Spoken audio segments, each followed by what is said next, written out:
So, can you tell us a little bit about your filmmaking journey and, how did you end up at FTII Pune and what has been the journey since then? Oh, it's a long story. Yeah. Yeah, I hail from a small town called Udupi in coastal Karnataka, where I was doing my BCom graduation. So during the college days, I was very fortunate to have some good lecturers who were very culturally oriented and active in terms of plays, doing plays and stuff like that, writing and stuff like that. So I got into my interest got kindled into theater basically initially. So then I realized that there are theater institutes where one can go and learn. I also was aghast at knowing there are film schools also where they teach films. I applied for a theater school and a film school at Pune.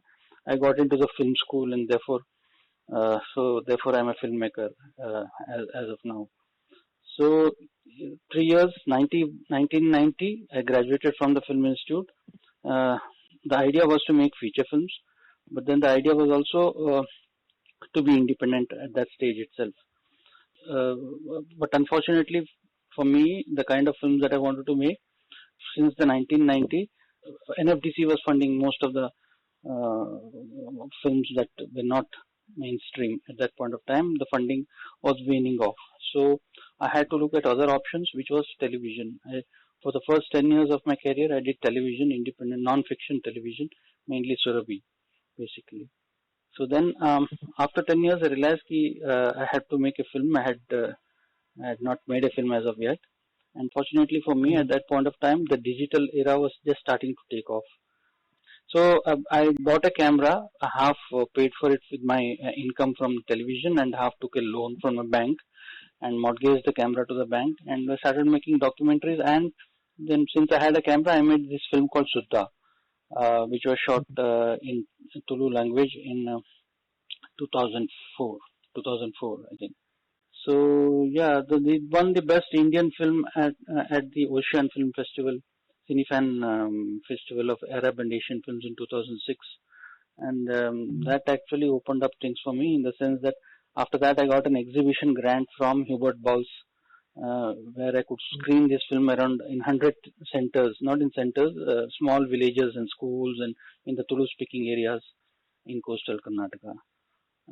So then the next film was Putani Party. That was a CFSI film. That was a bigger budget film, which was shot on celluloid.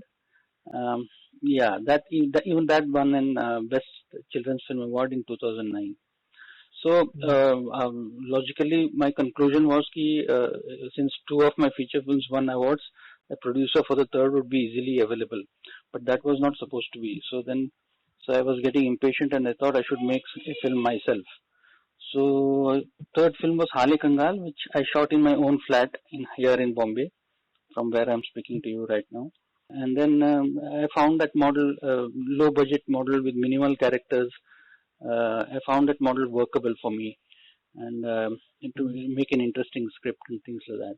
So it went to a couple of film festivals, and it had a fair run in terms of alternative cinema screenings and stuff like that. So the next film was Bunnu Endo. So that too again was on a lower scale, which had just a few characters.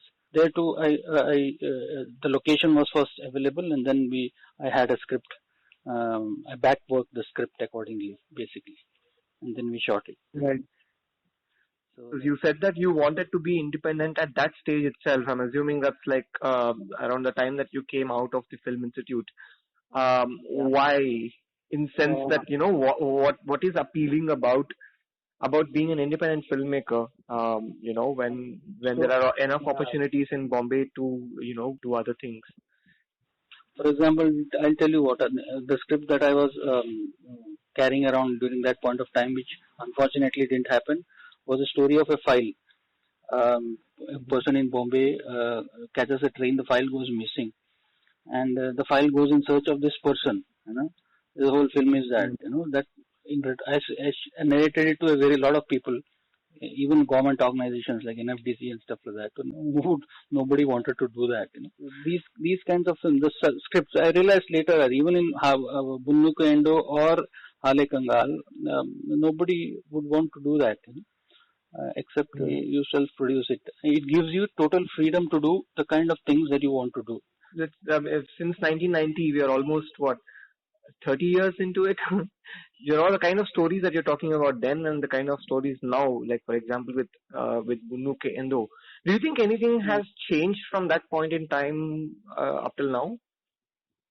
Change in what sense? In whatever form, either for you or for the realization of the project or the way that people perceive it.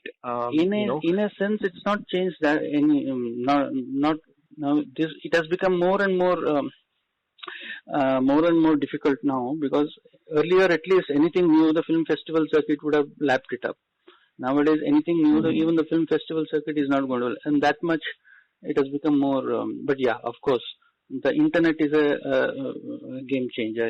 Not, I don't know if I can use the word game changer, but that there lies an opportunity there. At least there is a platform for where people can watch this film. Otherwise, if you go through the regular channel, I don't think much has changed. People are wary of anything new, anything off the regular track then, and people are wary of anything off the regular track even now, basically. You obviously just hinted at, for example, a situation where your location was ready first and the script was built around it. Outside of this example, are there any other things that you want to share as to how has this approach, this constraint of resources, informed your actual making of films? How has it impacted your process?